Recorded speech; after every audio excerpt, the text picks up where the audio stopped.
Ladies and gentlemen, you are watching Concert Junkies, Rob and John. Oh, yeah. And we're live. What up? How's it going? What's going on? Would you like to introduce yourselves?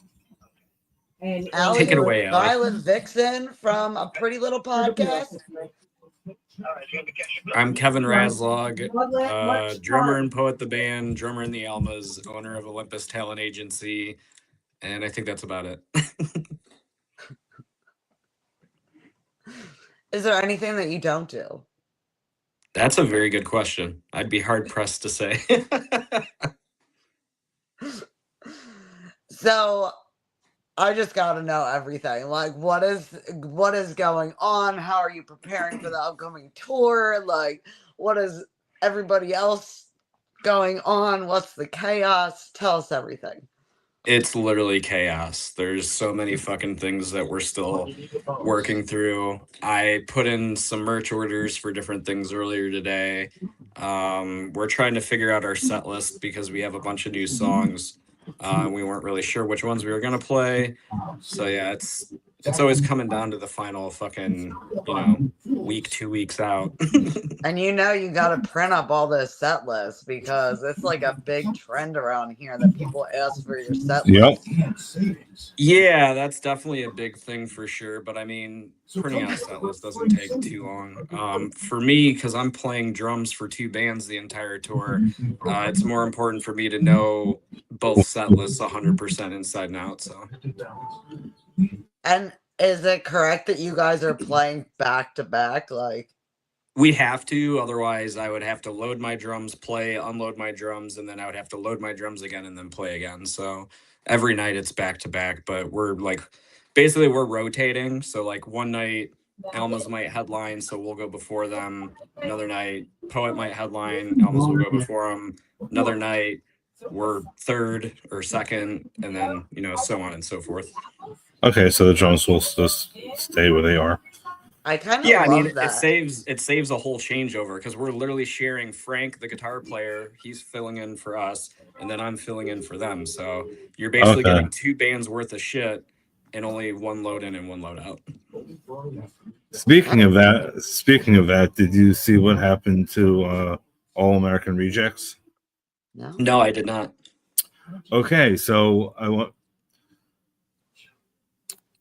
they were shipping their gear to somewhere in I'm gonna actually pull it up real quick because I don't want to misquote anything. They were shipping their gear, and their gear got mixed in with another band's gear, and now they have nothing to play with. What? What band did they say what bands it got mixed in with? I'm trying to find that right now. Damn, that's crazy. That's like a worst nightmare type of situation. So thousands of dollars of gear got mixed in with another band's gear, and got shipped to the wrong address. How are they handling it? They had to cancel the show. Ooh. Really? They had to cancel the show. They had to cancel the show tonight, and I think they're honoring tickets for a show in November.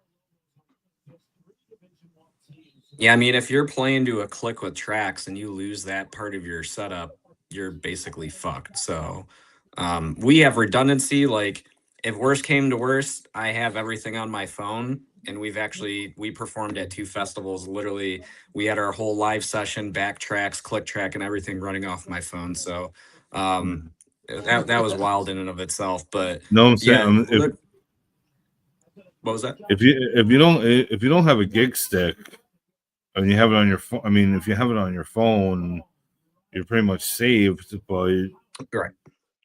I mean, if you don't have a gig stick, there's normally a 7-Eleven that you can get one at. There's a CVS you can get one at. Well, the main thing is a lot of bands, they'll run their session off of like a MacBook or a laptop, and it will have the track split. So the front of the house gets, the backing tracks, synths, all that shit, and everyone on stage will get the click track along with all that stuff. So the redundancy thing on my phone, essentially, it's a left and right split. So I have everything, but what goes out to front of the house is literally like basically what is in my right ear is what comes out to the front of the house, and what's in my left ear is the click track. So it's not as great from an audio perspective level, but it will do the job. I mean, we played fucking Upheaval that way. But yeah, like when we played at Rock for Vets, there was a band, they just got like their MacBook and everything set up. And I want to say it was like 100, it was almost 100 degrees outside. And they had their MacBook literally sitting outside the entire fucking day. And then they No, got no, on no. stage in about 10 seconds into their set, phew, computer fucking died. Yep. Yeah. To go back to what I was saying, it was at Battles Creek, MI. That's where the show was tonight, where the stuff should have been sent.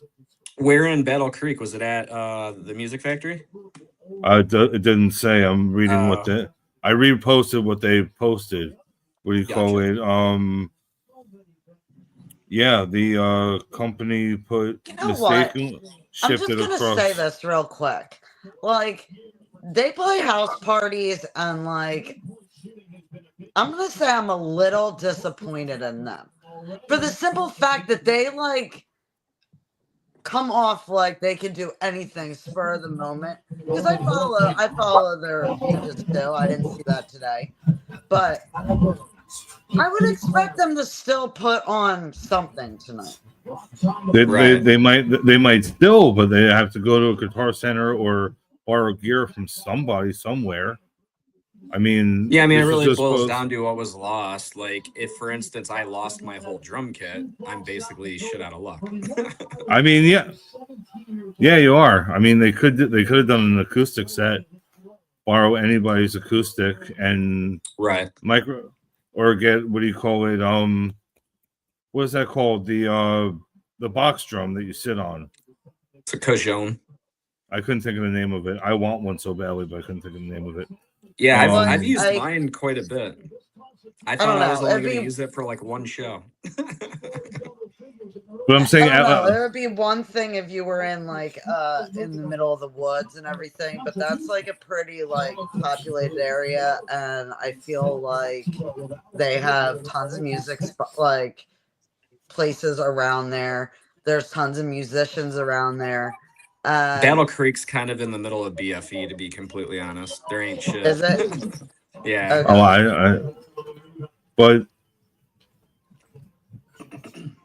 and all to go back to it, as you are a booker as well, what do you do in that situation? Like, what, I mean, like, what is your? How do you fix that situation without, losing thousands of dollars? I mean, realistically, like if you had local support or if they were on tour or they at least had an opening band, I would just be like, hey guys, they're borrowing your fucking gear. Like, I mean, if we were playing a show and a national band was like, hey, like this is what's up, and like all my shit's custom and expensive as fuck, I would just be like, whatever, it is what it is. I mean, I don't know who they were playing with or if it was just them. I looked at if you're nowhere near me or any, maybe a state over or whatever, I don't look to see that, who's going to be there, because I know I can't be there. Like, it's not,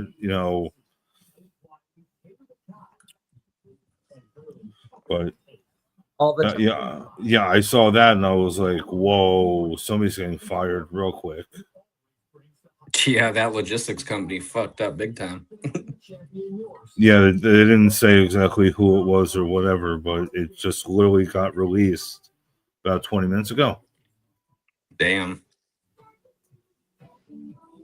So back to the tour. Yeah. What can everybody like kind of expect from any of the bands? Real quick, Rob, do you have music playing on in the background? There's a TV in the background. Oh, because it's drowning out a lot of the audio. As far as us, I kind of alluded we're gonna have some new songs. A lot of cool new merch. I don't know if you saw the reel that I made yesterday for our email list. I spent way too much fucking time building that cool little game save screen with the typewriter. As far as the Almas go, I think it's going to just be a lot of what we did on the last tour, which was in support of their new EP that came out.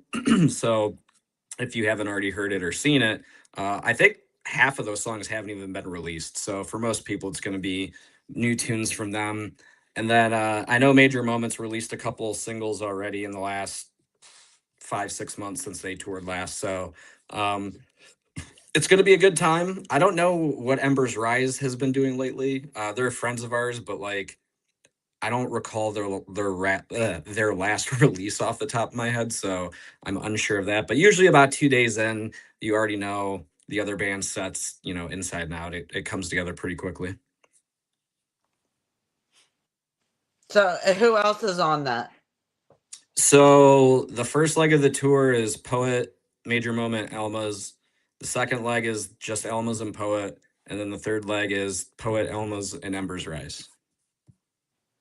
Okay, so can we kind of go through and say basically your whole tour and what the dates are and everything? I know you posted up and he's very, very good about it. I don't know what you're talking about. So yeah, we start on the 23rd in Wisconsin. Crystal booked that one and the flyer's not updated, and I don't actually know off the top of my head where it's at. But after that, Rockford, Illinois at Whiskey's. The night after, we're at Pierre's in Fort Wayne. 4/26, we're in Detroit at the Sanctuary. We got a day off. The following day, 4/28, we're in Cleveland at the Foundry. The next day, we're in Pittsburgh at the Forge. Then Niagara Falls at Evening Star Concert Lounge. Albany, New York, Empire Live. Allentown, Alternative Gallery. Thomasville, PA, Racehorse Tavern. Columbus, Ohio at Classic Victories. Nashville at the Cobra. Bristol, the Woodman. Warner Robins, Georgia, the Reverb Room. Mobile, Alabama, the Merry Widow on May 10th. Scott, Louisiana, the Pit. And then Houston on the 13th at the End. Austin, Texas at Come and Take It Live. Abilene, Texas, The Zone. Dallas, Fort Worth, Haltom Theater. Oklahoma City, Oklahoma at 89th Street. Kansas City, Missouri, the Warehouse on Broadway. Lincoln, Nebraska at the Bourbon Theater. Atumna, Iowa, Under the Eagles. Gibbons, Minnesota at Whitworth Brewing. I don't know how do you pronounce this, like Wausa, Wisconsin, Coral Lanes, and then the last show is in Woodstock, Illinois at the Trademark Event Center. Okay. So when you're in Allentown, Pennsylvania, stop at Big Woody's for wings. You will not regret it. Big Willie's? Woody's. Oh, Big Woody's. Okay. There's two locations. I think maybe 3 locations now, but their wings are amazing. I used to live there for about 5 I love years. wings, so I'm all for that. Yeah, I lived there for 5 years. I mean, it's like wings, pizza, beer, all that good stuff. That sounds like my diet. Would you ever do a wing competition, like where you have to eat a bunch of wings? No, I mean, when I was younger, like me and all my buddies would get like super fucking stoned and go to Buffalo Wild Wings on like Tuesdays for Wing Tuesday. And I think when I was in like my late teens, early 20s, like I could put down like 30 fucking wings. Now, pushing almost 40, I'll have like 10 or 11 tops and I'm good. I mean,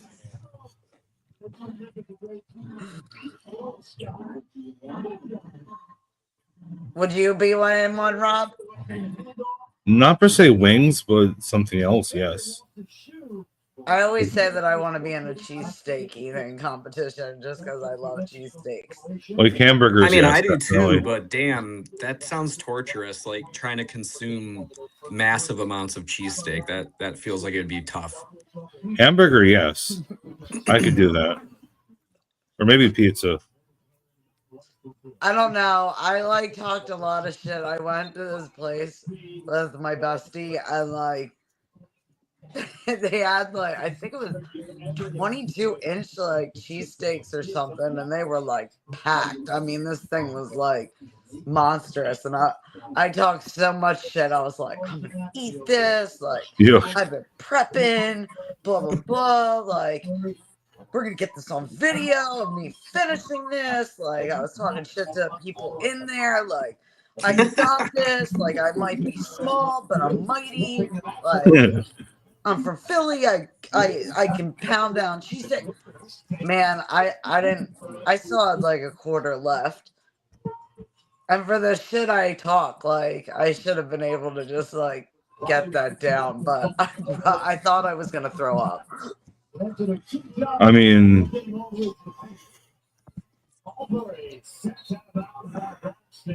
how many burgers do you feel like you could eat, Rob?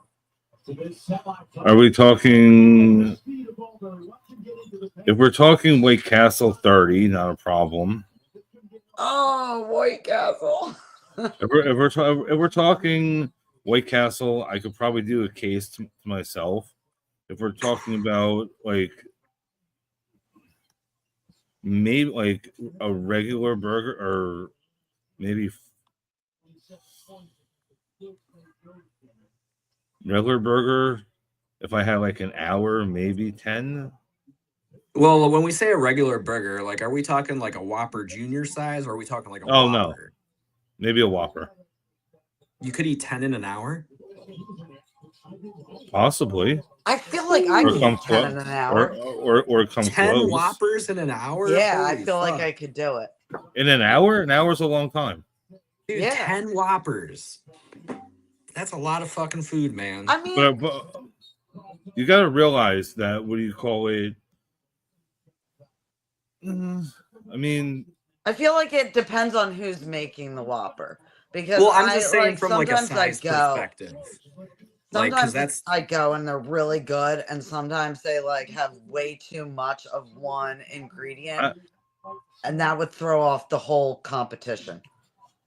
A lot of sodium. Like I get you. Like the size of what tomatoes they put on it, or what, you know, like it. You know what gets me? I love those little onion specks. Yeah. They put those little like tiny little onion specks in there, like. 10, I don't know. I just look at that's a lot of buns. That's a lot of bread, man. Like 10 burger patties, yeah, not a big deal, but all that bread, man, that will fill you up quick. Yeah, it definitely I definitely like would be stuffed after that, but I feel like if it really came down to it and I knew it was coming and like I mentally hyped myself up, yeah, I think I could handle it. But let's go back to another one of your tour dates that are on the tour that was kind of brushed over. He was supposed to be here tonight. Don't know where he went, but the Racehorse Tavern with 717's Nick Myers.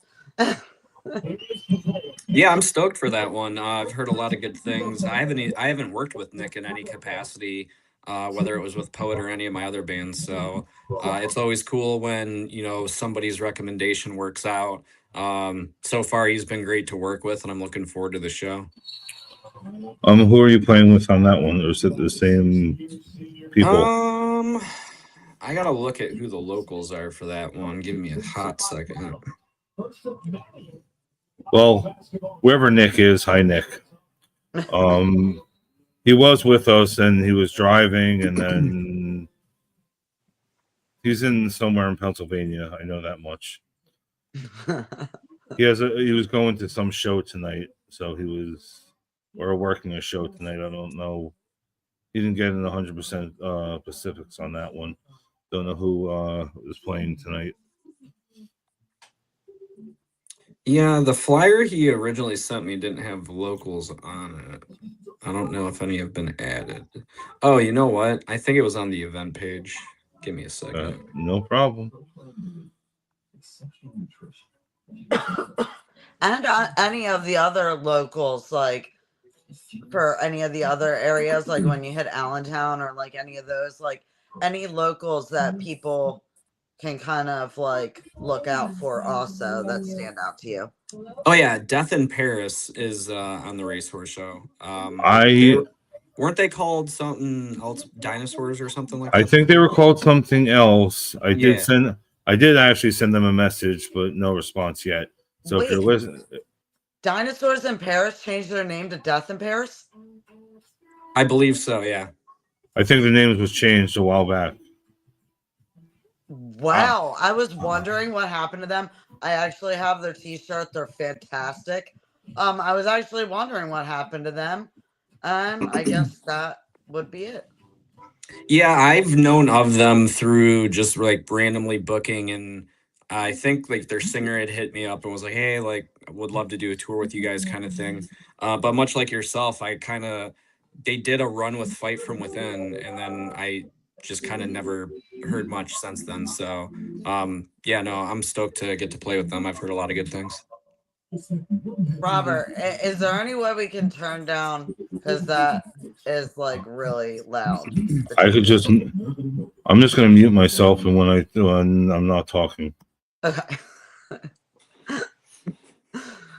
No, when it sings, it's like. Yeah, it was fucking up my audio too. As far as the other locals go, this might be a sensitive subject or a hot take, but over the last I would say last 2.5, 3 years, um, just the amount of local bands that we played with that didn't promote the shows, didn't sell any tickets, would show up, play, leave. Like I remember one show, like the first band got done playing and they literally were tearing down their merch and they took the fuck off. And you know, every day we're getting there for loading at 3. We sit around and watch all the bands, we converse with them, and then at the end of the night, you know, they're all gone. The reason why I booked this tour was to basically only have like one local band per show, if that. And the data was just there. I mean, I was like, well, if we get Major Moment, Poet, and the Elmas, we'll be good for like 40, 50, 60 tickets. But it could be Poet with like 5 local bands and it will be like 30. Like, what's the fucking point? So, I feel like the locals that we did get are really, really solid, and I don't want to like not support them, but touring has gotten more expensive. We invest so much time and money. Gear, ads, recording, merch, fucking everything. It's kind of like a slap in the face to the business as a whole. So I actually made a post about this last week. I've seen bigger tour packages. You'll see them play Wisconsin, Ohio, Indiana, and they'll have local support on them. And then you'll see their show in Michigan, North Carolina, and like PA, and they won't have local support. And a couple of the venues I reached out to, and more or less the consensus is in certain markets they've burned that bridge where, and basically what ended up happening in most senses was those bands would just buy the tickets to pay to be on the show, so they weren't adding any value outside of the band getting money. And I think as an artist, the most important thing is getting in front of more people and new fans. It should be harmonious. Like if we were playing with fucking Seven Dust, like yeah, they're gonna fill the machine shop, but we're still gonna bring some people, and hopefully their fans are like, oh, this band's awesome, and our fans are like, oh, I fucking love this band, even though they've been around for 20 years, right?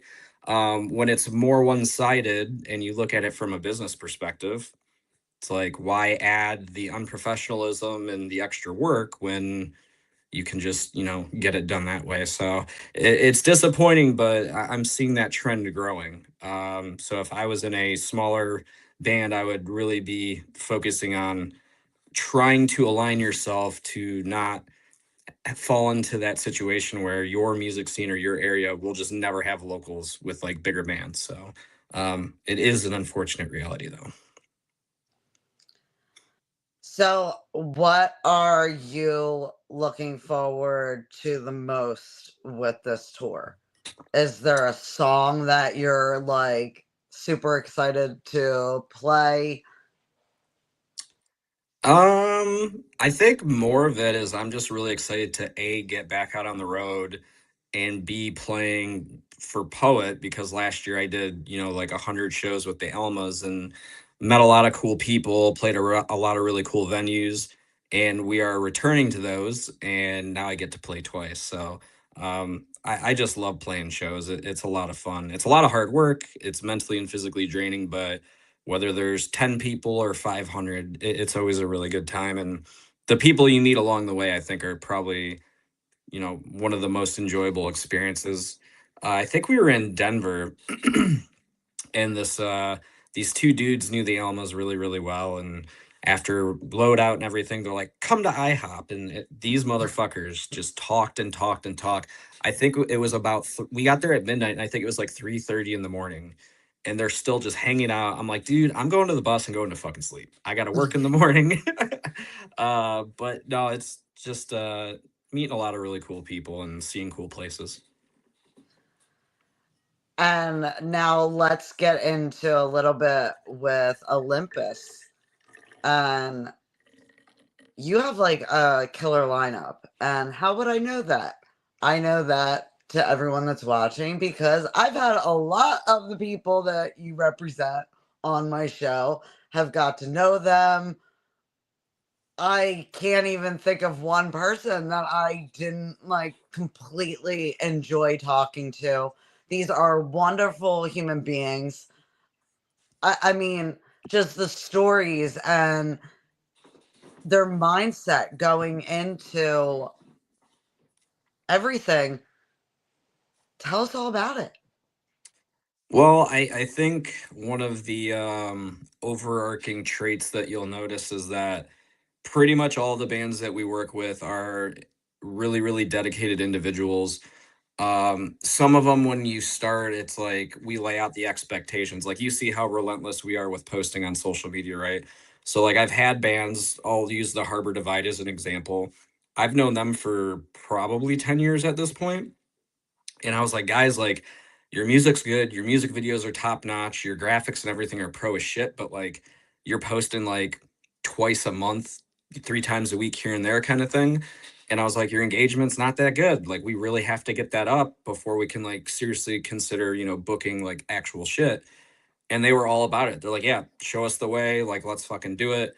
And basically some of the bands, it's like if we see the potential musically and the viability to go out on tour, it's like, okay, like let's get the social media shit on point. Either hire us to run an admin, or we can even do the content creation ourselves. I think the fourth reel I did for the Harbor Divide blew up on TikTok and had like 80,000 views. And I'm like, dude, I've been doing this for 5 years. I've never had a single video get that high. But yeah, I think there's so many facets to it. Some bands excel in 3/4 of them, but they really suck in the other quarter. Some of them can't really do a whole lot, and they just need that guidance and help. But the music has to be first and foremost like the selling point. And then like I always say, like let's hop on a call, whether it's just the point of contact or the whole band. And like there's been plenty of bands where I'm talking to them, I'm like, hey dude, this is a glaring issue, you should get rid of that person in the band, like straight up. It's a fucking business. If they can't take 10 minutes out of their day to fucking post on TikTok or Instagram or Facebook, like what are they even doing here? And I know every little bit that you do helps, and when you have more members in your band, it helps. More times it gets tagged, more times it gets shared.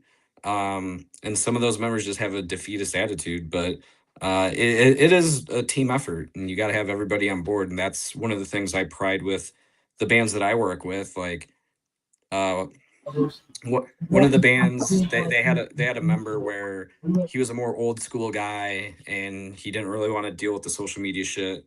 And I kind of straight up told him, I was like, dude, like it's got to be done. Otherwise, what we're doing is not going to work. Like, it's just, that's a cog in the wheel that is not going to help. And it's just going to hurt you in the long run. And then eventually you're going to realize, hey, we should probably replace this person. And then you've delayed that whole process by like a year. And it's like a year in a band's life could be the difference between you like blowing up to be Bad Omens level big, or just like middling around like a fucking nobody. So, yeah, it's a lot of work, but I enjoy it, and all the bands I've worked with have seen success in whatever your idea of success looks like. So That was actually going to be my next question. what would you say success looks like? For me, I look at it as a business, right? So let's say you opened up a fucking pizzeria. You got to spend time, getting the office, or not the office space, but the restaurant space. You got to get, the cooking shit, the ingredients. You got to build the recipe. You got to test it out. And bands do this for the most part, but then they get to this point where if I don't ever advertise or post about it, are people magically just going to show up to my pizzeria?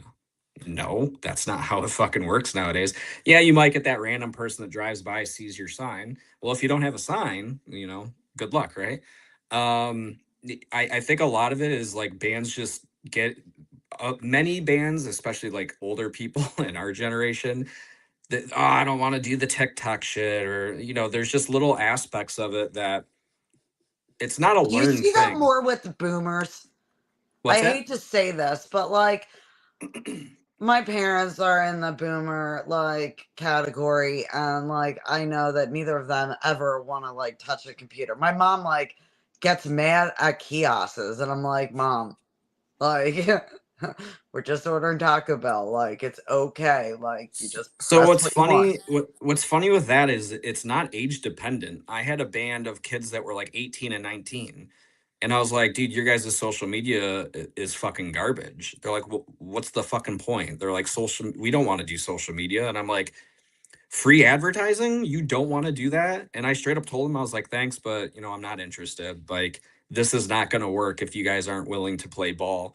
So no, I don't think it's age dependent. Obviously, I think for certain platforms like Facebook, for instance, a lot of boomers all have fucking Facebook. Like even both my parents, even though they didn't want to do it, they finally realized, oh, this is a good way to keep in touch with friends, family, et cetera, et cetera.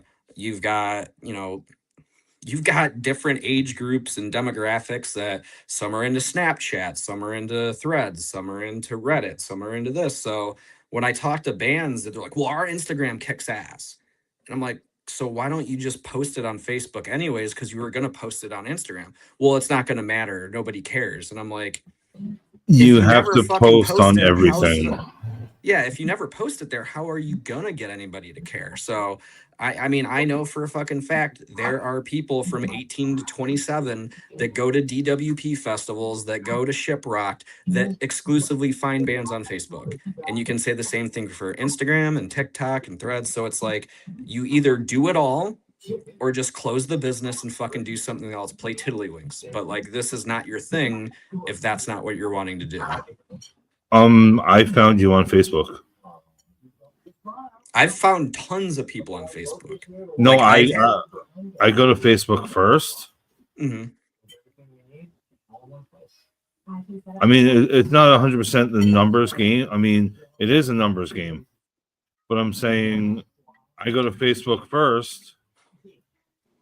If you have a messenger, I message you there. If you don't, I'll look to see. Like my biggest, honestly, I feel the universe sent me Kevin. Honestly, we had a cancellation. It was like really close to when we were supposed to go on.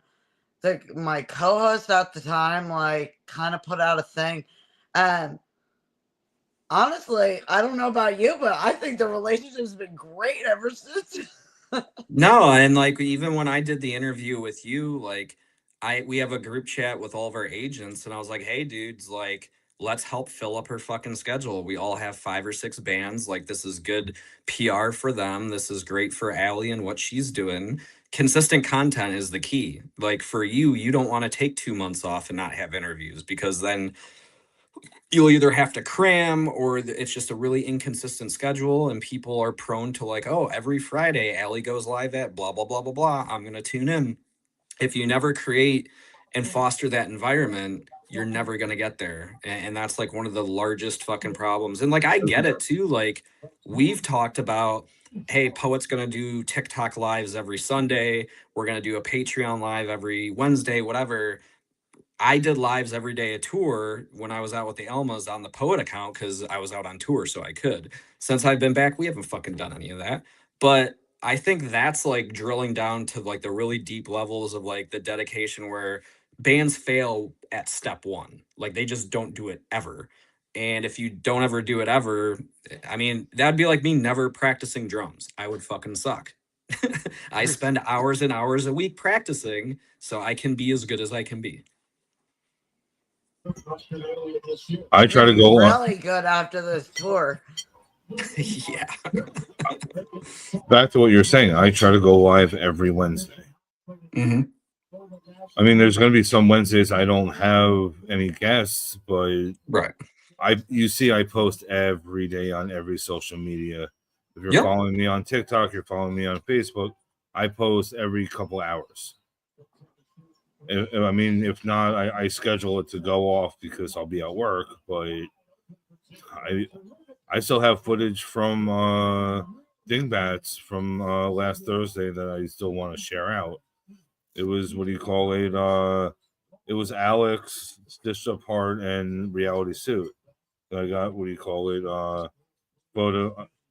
I did more photos than I did video, but I have more. I have like a problem. I like have to get it up right away. I can't sit on like content. So like I get really excited. I'm like photobomb, photobomb, photobomb. And everyone else is like, why don't you just wait and like put it out like over a period of time? I'm like, because I'm really excited. Like it needs to get out right now. Like this just happened. Like next week, something else is happening. I normally do, but I had 7 cameras rolling, so I have to go through some of the other cameras. I had two camera guys with me, so I have was already sent to me, what was already on one of my cameras, what's ever on the GoPros.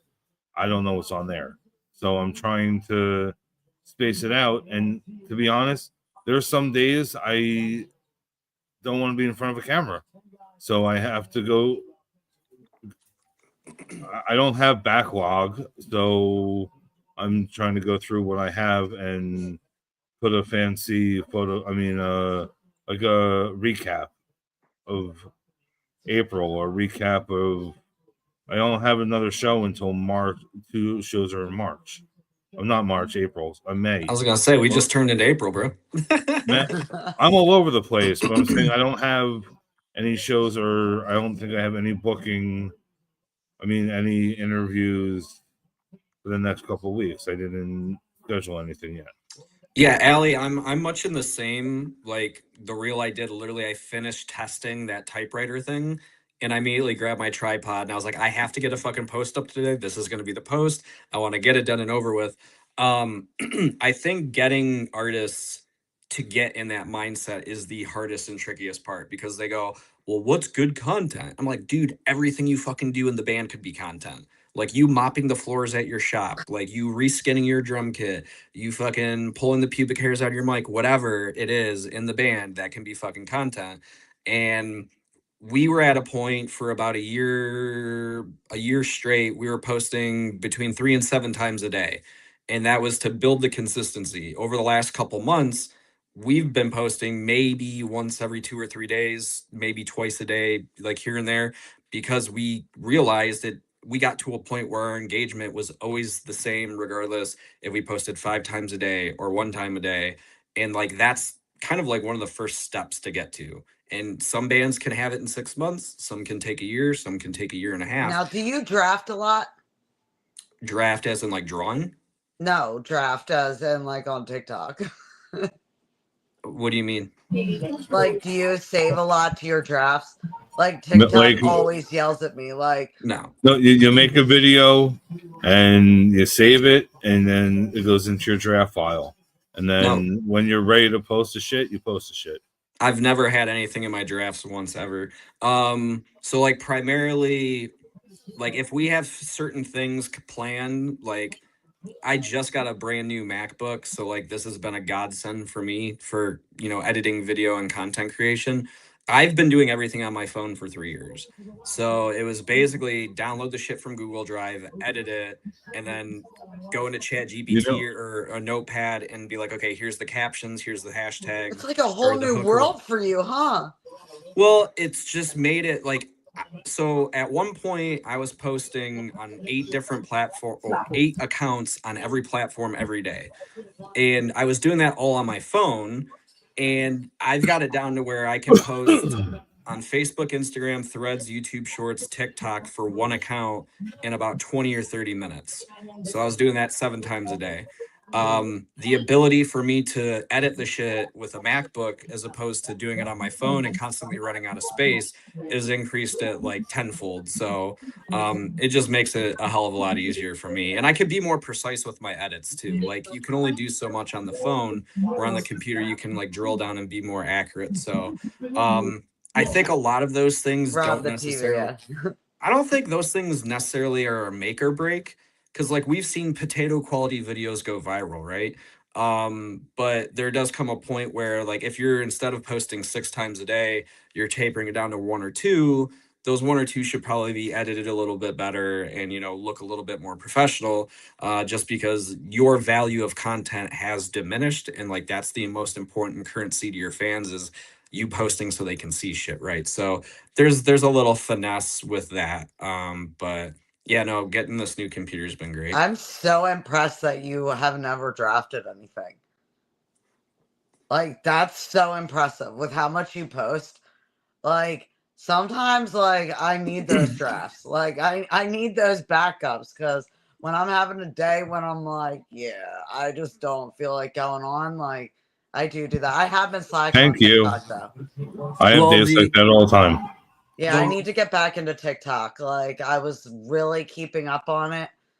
And then I feel like I hit my goal, and then I was like, I'm gonna take a little break. But yeah, no, what I've done, it's kind of similar to drafts, but like for the announcement festival, or the festival announcements for Rock Lansing and Rock for Vets, I basically I'm going to try and not blow up too much on this. It blew my mind at the amount of bands that we were paying thousands upon thousands of dollars that didn't have a transparent logo.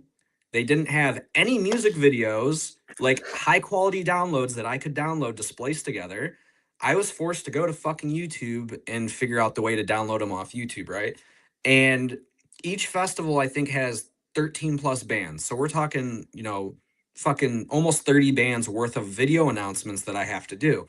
So basically, I spent a hell of a lot of time going through and downloading their fucking wide angle fucking videos, and then I'd have to put it in a 9:16. So I would have to sit there and basically do keyframe zooms, tons of fucking splices to make sure it's like in the fucking window, right? That was a tremendous amount of work. So basically what I did was I would identify 3 music videos, download them the shitty way, and then I would throw them onto the computer, do the edits.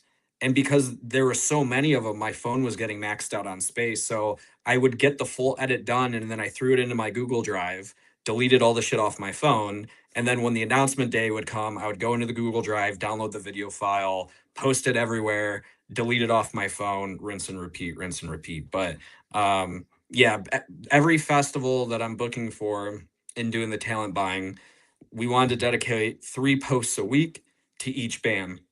So I would do the video, Paul or Chris would do the photos, and then I would actually post them, reply to the comments, all that shit. So yeah, that's my version of drafts, but no, I never did it the way you're talking about. it is I have to absolutely do. unbelievable how many people go to come on the podcast on a Pretty Little Podcast and do not have a logo. Mm-hmm. Do you know how many logos we've made? And these bands have like legit music videos. I mean, like some of them, they're recordings, like, you know, like, mwah, and they have no logo. Even better yet, they don't know what an EPK is either. I mean, I think EPKs aren't really that fucking important anymore, but this goes back to the pizza restaurant or pizza shop reference I said before. So like you could have the best fucking slice of pizza in town. Your signage, your branding, your logo, if you do not have that, how the fuck do you expect for people to associate a name with your beautiful creation, right? And then it's like, okay, your music could be great. You don't have a single music video. How are people supposed to visually see and visually interpret what you're doing, right? And like that's why I said some bands do 3/4 of the things right, some do 1/4, some do 6/8, whatever. But like I'd rather see a band do all of them and maybe just not be as good in all of them because they're all important, it's all intertwined, than focus solely on one. We have the best fucking artwork ever. Cool, your music sucks, your social media sucks. What's that going to do for you? You know what I mean? Totally feel you. Or the ones that have like such a dark picture for all of their promotion that like you really can't see what they look like or get any kind of visual whatsoever. I just love that red tint that like so many people use. It's like, oh my god. Like the picture is so filtered out from the red filtered tint. And then like you can't even make out like what it is. Yep. So fun. Yeah, I mean, the amount of artists that I've dealt with where I look at their logos and I'm like, dude, you could pay someone like $50 to like just make this so much better. And they're like, oh man, $50. I'm like, dude, what? You should see the amount of money I spend on tons of shit. Like you're pissed about 50 fucking dollars. It's crazy. And on this day and age, like if you can't spend the $50 and you really want it that bad, like teach yourself how to use AI or like do something to make up for it. Like I'm not saying everybody has to go and drop $50 on a logo, even though that's really cheap in the logo world. Right. But I'm saying like there's so many free programs. Yep. Like you just Google it. I mean, if you don't like using AI, that's on you. It's a tool. It's not, what do you call it? It's not per se for everybody, but you know what? But if you can't pay someone to do it for you, then like I'm sorry, like I'll be the first one to say it. I'd rather use AI to have like a good product than literally have nothing and go into it. I mean, you can get crayons. Get crayons, write it out in crayon, and freaking take a photo of it. What do you call it? That's what Korn did in the beginning. They literally it was crayons. Yep. Well, it goes back to when bands are like, well, we just don't know what to post. And I'm like, dude, figure it out. Like there's not a guide that says if you're in a band and you post this content, it's automatically going to blow you up because every band's different, every style, song, genre is different.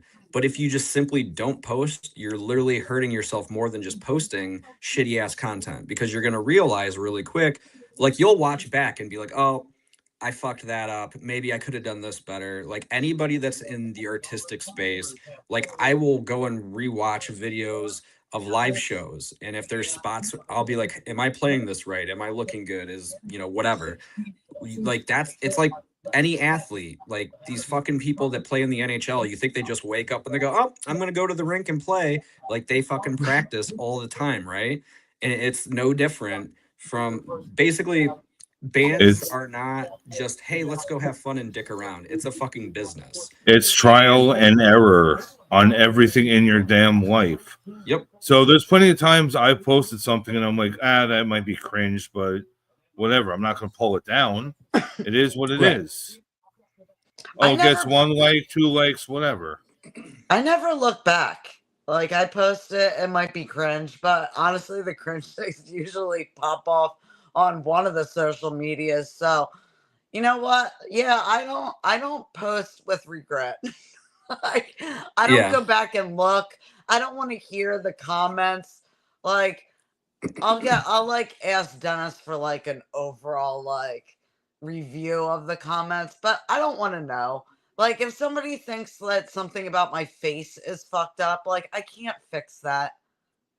Like, I don't want to know those things. Like, if you think that I'm annoying or I say like too much or that like I didn't pronounce something right or you disagree with something that I said, then we can have a conversation and I kind of like to know those comments. But if you're now just like picking at me, no. So now you're diving into one of the downsides of doing what we do. And I've always been in bands that really didn't get much traction on social media. It was mainly friends and family, but not random strangers, people that saw us through ads. And some of these platforms, the amount of hateful, depressing shit talking that I have to go through on a daily and weekly basis, telling us to fucking kill ourselves and that just horrible, horrible, awful things. And I'm like, damn, dude, like I wouldn't even say that to someone that I didn't I don't even you know you. Yeah. So for me, that was really tough. Like it's always good when you get, oh man, like your guys' show was great. Like you see all these pictures with, these parents that brought their kids to the festivals and we signed autographs and shit. And you're like on this high. And then I open up YouTube and I see, 10 comments saying that we should fucking off ourselves, right? I welcome it. I welcome it. It's tough though. That's the thing. Like I mean, I know it's tough, and people are cruel, and they hurt people. They're gonna say things because it makes them feel better. Yeah. I really, on my end, I don't really care. Telling someone they should off themselves and telling, like, I get a lot about my dance videos. So like, oh my god, you look like you're having a seizure. Like, okay, that's the crazy part though, is that like guess what? Keep watching, bitch. Keep watching. Yeah, so that's the whole point though, is like when you start off, you're begging and almost expecting and wanting any kind of engagement you can get, whether it's shit talking, whatever, and then you kind of progress and you build all these fans, and you're getting a lot of like really really good stuff that makes you feel great, right? But that also is going to come with all of the shit talking, and that can be very, very difficult to process mentally and then figure out, how do I respond? Because I have you don't need to respond. Well, no, you do, because that drives more engagement, and that's how your shit blows. I understand that, but thank you so much. So thank you so much for adding to my algorithm. Yes. I thank you for your opinion. Like, I try to like say something that almost will piss the person off and make them feel stupid for leaving something stupid on our page. Yeah. I mean, I'll gladly thank you for saying whatever you want to say to me. Like, but that only works so much. I think as your numbers go up, that only works so much. Like, you can ignore it, but some of these people are like really, really intense with it. Yeah, and that's what I'm saying though, is like that's an aspect of growing your band, your brand, your business that I don't think a lot of people think, oh, that's gonna be me. Like, whether you love Falling in Reverse or not, it's fairly evident. I'm pretty sure that guy probably gets the most DMs and messages. Oh yeah, he does. That are incredibly negative, right? So could you imagine, regardless of how much money the dude makes, could you just imagine waking up every day and that red dot is probably in the tens of thousands, and a large majority of them are probably really negative and hateful things? Like, we're all humans, right? Like, Allie, would you love to wake up to see that? Fuck no. Even if you were making tens of millions of dollars, I'm sure that would still get to you at some point. But there also is a point where, like you said, find a way to turn it into a positive. We had a comment where the dude basically said something along the lines of like insinuating Aiden and I were in a relationship or something like that. And I simply responded like, hey, I'm happily married. He's single. Maybe Grindr's more up your alley. Hold on 1 second. Rob, I don't mean to say this, but like your TV is so loud, it's echoing and it's making him like making his sound. All right, can you hear me now? Yeah. So basically this dude commented something along the lines of like, oh, you and Aiden like look like you're in a relationship or something, insinuating that, right?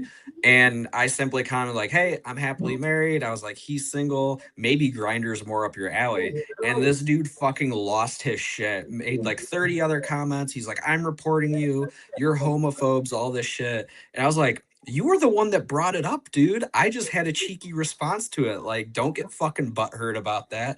But like you were saying, like finding a way to either turn it into a positive. Like we had a couple videos where people were like, oh, like the dude can't fucking scream to save his life, blah, blah, blah, blah. And I would be like, okay, make a stitch of you doing better. Fucking crickets. And it was like, okay, that's what I thought. That's awesome. Yeah, I mean, I wish that I had like some kind of like musical like.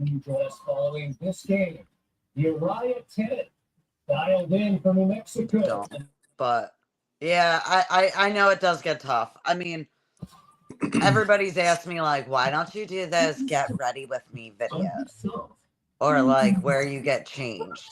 Well, first of all, like, I don't notice the things that other people notice. Like people that do those like transition videos where they're changing into an outfit, like they're very aware of what's going on. First of all, I'm just not that girl. Like if I change, like I could get on there and like jump the wrong way and like something could pop out. Like that's just how I am. So I would be very scared like doing those kind of things. And I don't know. Like I watch these girls go live and they're literally like changing their outfit while they're on the live. Like I feel like you would get a lot more out of that live if I were to do that, because I'm just not that skilled.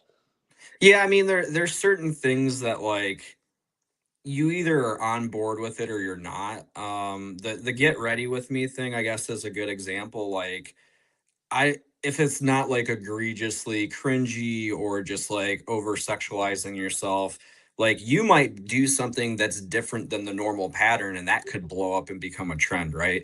But ultimately it just boils down to like, does your organic self like want to do this? And if you don't, you shouldn't just buy I can't see myself doing that at all. Right. Like I'm a makeup artist. I like makeup. Like I would feel like totally, I don't know. I watch some of these girls and like some of them go like, I mean, they'll take it to the extreme. Like some of these girls, they start out in the morning, they have no teeth, like they have no nothing. And then my guy friends are like, see, this is why I have to meet somebody and I'm not using the like dating apps. And I'm like, well, yeah, like I don't know anybody that like wakes up without teeth and like does the whole thing and like can do that.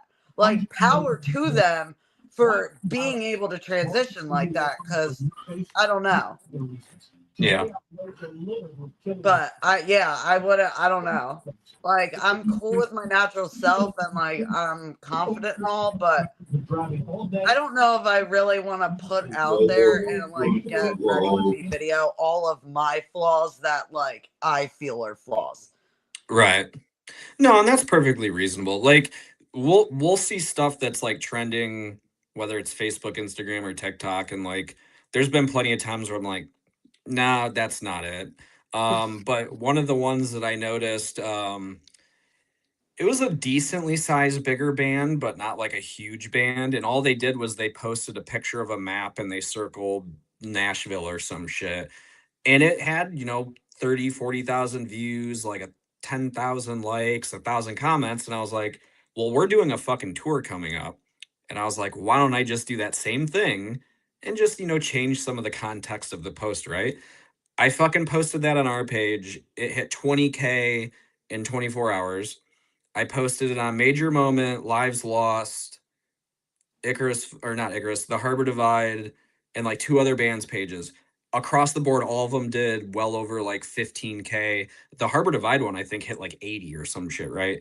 And I've still continued doing that same post just with every city that we're hitting on tour. And I haven't put any money into it. It's been 100% fucking organic.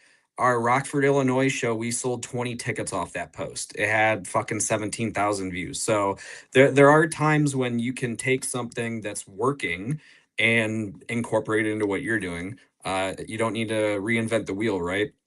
But at the same time, it's got to make sense. So like for us, yeah, the map, I circled 3/4 of the fucking country. Well, because we're going on tour for 3/4 of the country, right? It'd be a different story if your band had never left Metro Detroit and you're circling, half of the fucking US and go, oh, where do you want to see us? It's like, dog, you've never even been to Ohio. Like you don't need to have the reach be that big. But yeah, like some trends it makes sense, and some I actually said this last night, and I'm going to say this again. Look to see where your reach is. Mm-hmm. I feel like my reach is anywhere. Like I'm not. Yeah, I don't know. If I were in a band, I'd probably be like so bad with this because I'm just like, you know what?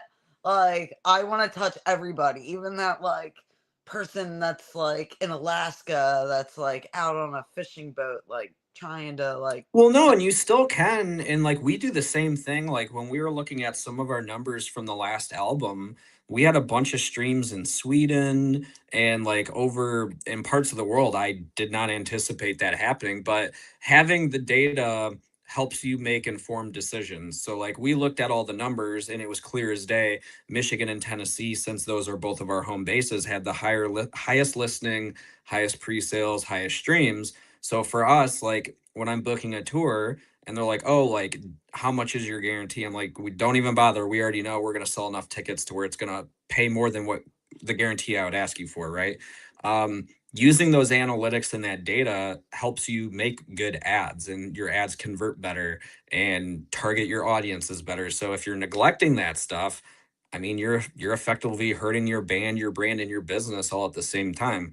Doesn't mean everyone in the band needs to be an expert, but somebody sure as hell should be looking at that data. That's for sure. So as far as like the things that you've posted online, like you talked about some of the ones that worked. Like have you done any of the trends or like posted anything that was like a total fail? As far as total fails go, I would say over the last year and a half, we haven't really had any fails per se. Like some of them just don't do that well. That post that all the bands were making about we had to recently delete tweets or posts or whatever that started trending, we did that. It didn't really do very fucking good. I made a map post the next day, fucking blew up.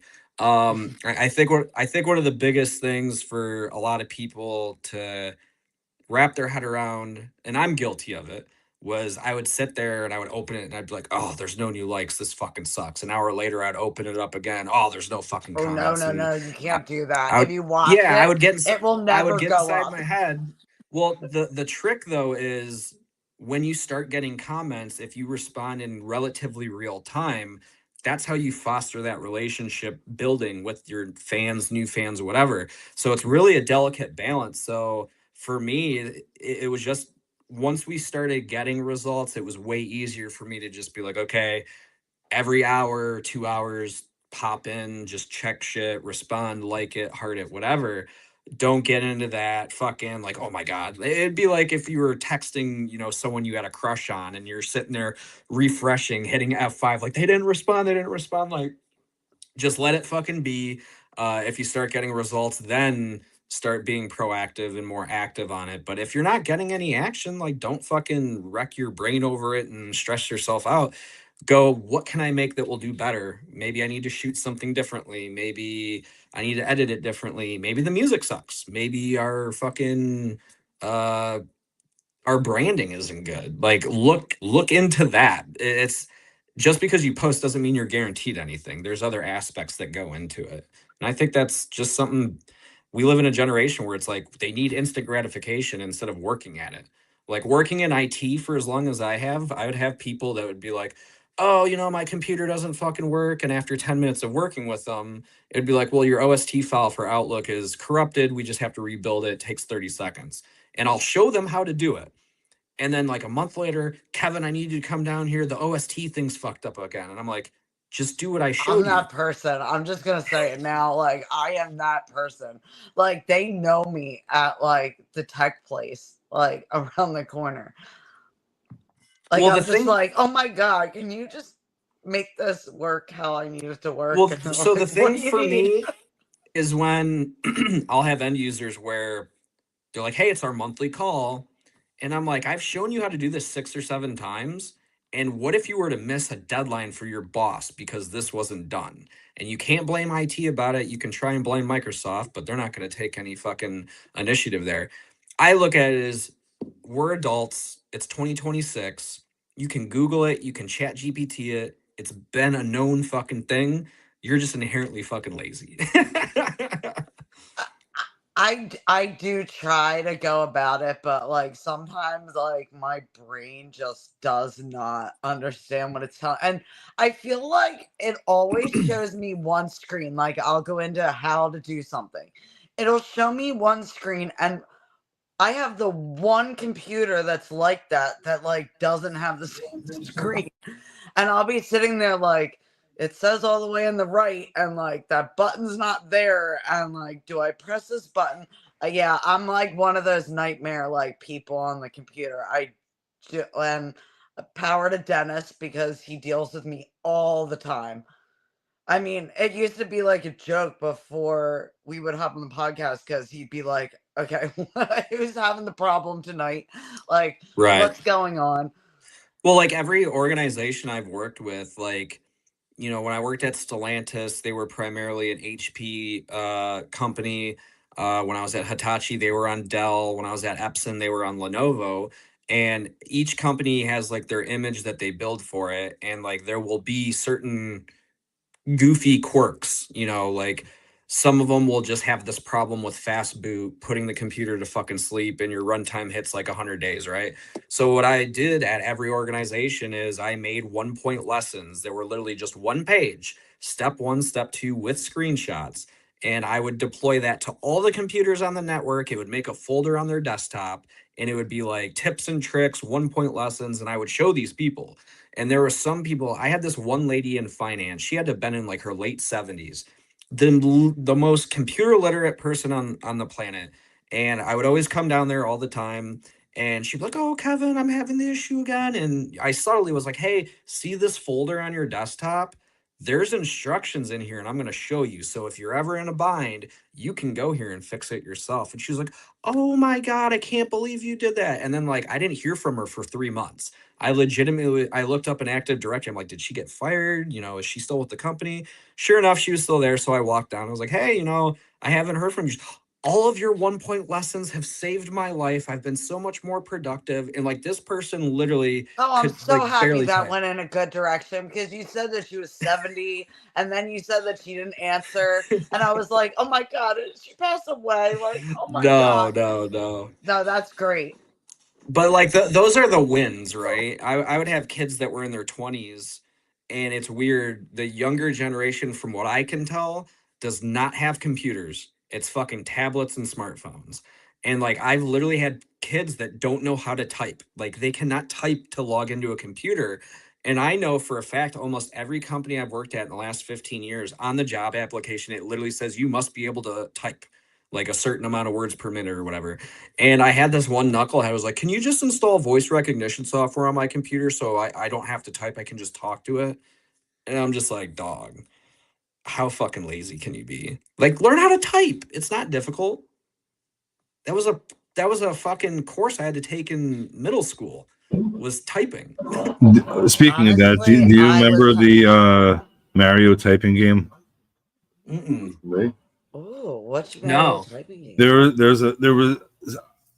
If I find it, I'll send it to you. It was literally Mario, and you were typing. You had to type for him to jump up and go. Like it was literally Mario, but it was actually so you could learn how to type. Oh, no shit. That's cool. Yeah, we had some sort of like cartoony, like I don't even know, fucking whatever program it was. But I could see that being effective. I love Mario, so I would have dug that shit. Okay, since you're a Mario person, do you remember Mario Paint for the Super Nintendo? And Yep. yes, this like puts Yep. us in Yep. an age. But do you remember that game with the fly swatter and the fly? Yes. No, I Don't don't. remember the name of it, but yeah, I know what you're talking about. It was on Mario Paint. Like it was like an older one. Like, man, I was trying to explain to my son how I used to like rock that fly game. Like you had a fly swatter and you had to go around. It was like whack-a-mole with flies. But like at one point, like I was so good. Like I mean, I was like a professional fly swatter. I would have like 100 flies coming at me, and I'd be like, bam, bam, bam, bam, bam, bam, bam. Like that's what I would consider like drumming be like. If I got up there, I would just be like knocking it out. Like the when fly that swatters. shit came out, I was at my family when we were growing up. It would basically be like we would get like one new video game every 7-8 months, something like that. And I remember I really wanted Mario Paint, and I think my brother was like, "Oh, Turok came out," and my parents got that, and I fucking hated that game. But it's funny because I've seen so many videos on it, and they're like, it really wasn't that great for the time. So it is what it is. But I didn't know there was like a fly swatter part of it. I thought it was literally just a There painting game. really was. And now looking back, it's like kind of weird that was in Mario Paint, and like, but it was like one of those little side things that you could just kind of go into, and I feel like it set me up for all those.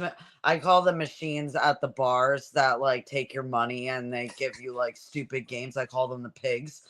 Like I feel like it set me up for all those pig games. Because I can go in there and like. I hate to do this. I hate to do this, guys, but we have to wrap it up. Yeah, no problem, man. So before, yeah, I have to make a phone call. Yeah, no problem, man. So before we end the night, first of all, do you want to say anything to your fans? Second of all, do you want to promote anything except for we went over the tour already, and that goes for you as well. If there's something you want to shout anybody out or any of that, this is the time to do so. Well, let Kev take my spot, and let's sum it up with what have you been working on and what can fans look forward to besides the tour? Total rebrand, imagery, everything for the band, and it's quite drastic. I think we might tease some of it on this tour, but like it's gonna be like going from like the 1800s to like 2020. It's gonna be that drastic. So I'm really excited for that. And it goes with the music, the chapters of the band kind of thing. So I'm really excited for that. Yeah, I'm ready to get back out on the road, play fucking shows, and keep doing what I've been doing. So aside from the tour, our next single, we should be announcing that release date any day now. I'm really excited because the feature that's on it, I don't think anybody's going to be able to really guess, and it's going to come totally out of left field in a very, very good way. The artists that we work with are a fairly popular, relatively big band, so I'm really stoked about that one. And lastly, for anyone, if you are having any IT and you need some help and you need to get a hold of Kevin, you will have to purchase at least a t-shirt, a CD, and make sure that you get tickets to the show. So let's call it the little IT bundle. But he loves having the questions, and trust me, I have done so much with Poet the Band, with bands that he's involved with. And let me just say, all these bands are top tier. They literally are putting so much work into what they're doing.